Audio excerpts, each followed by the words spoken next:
je m'appelle JPEG et bienvenue dans ma rubrique Japan Style. Ici, je vais vous parler de tout ce qui se rapproche du Japon, de près ou de loin. Mais le Japon, c'est quoi? C'est le 4e importateur et le 6e exportateur mondial. C'est aussi la 3e puissance mondiale, après la Chine et les États-Unis. Avec une population de 127 millions d'habitants pour une densité de 378 000 km². Mais le Japon, c'est aussi les cerisiers en fleurs, les arts martiaux, comme le karaté, petit clin d'œil à mon pote Dakmin, yeah, comme l'aïkido, le judo, qui sont des sports de projection. Vous avez aussi le kendo, qui est l'art de la maîtrise du sabre de bois, dit shinai. C'est un sport dérivé du iaido, qui descend directement de l'art samouraï.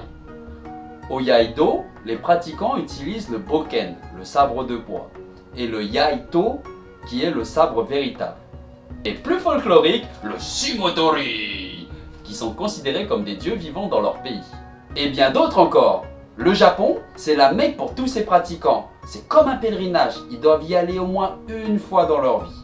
Le Japon, c'est aussi le pays où il y a plein de bonnes choses à manger, sugoi. Comme les très célèbres takoyaki, qui sont des boulettes de poulpe que l'on retrouve bien souvent dans tous nos mangas préférés.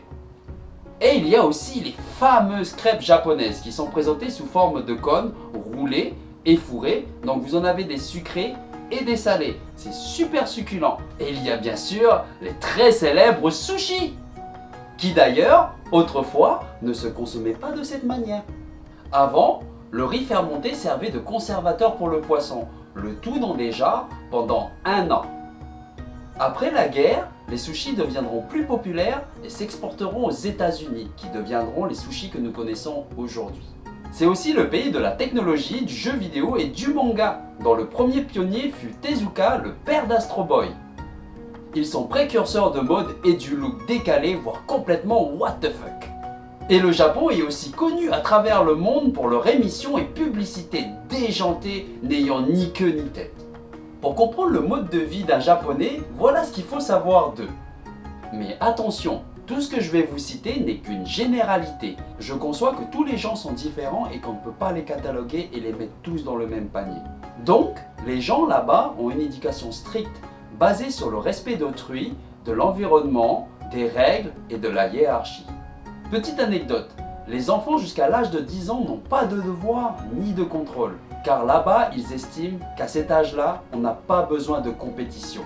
Ils considèrent qu'à cet âge-là, les premières choses qu'ils doivent apprendre, ce sont les règles et le respect d'autrui. Ils apprennent aussi tôt à gérer leur budget argent. Par exemple, jeunes, les enfants apprennent à nettoyer et à entretenir le matériel et les locaux scolaires. Ce qui fait qu'en général, au travail, c'est comme à l'armée, ce sont des bêtes de guerre dévouées à leur entreprise. Et donc bien souvent, ils ont un niveau de stress bien élevé. Ce qui fait que le soir, après le travail, les Japonais se lâchent. Ils sortent entre amis, s'habillent loufoquement, regardent des émissions déjantées. Enfin, leur loufoquerie est à la hauteur de leur stress quotidien. Mais c'est pour ça qu'on les aime.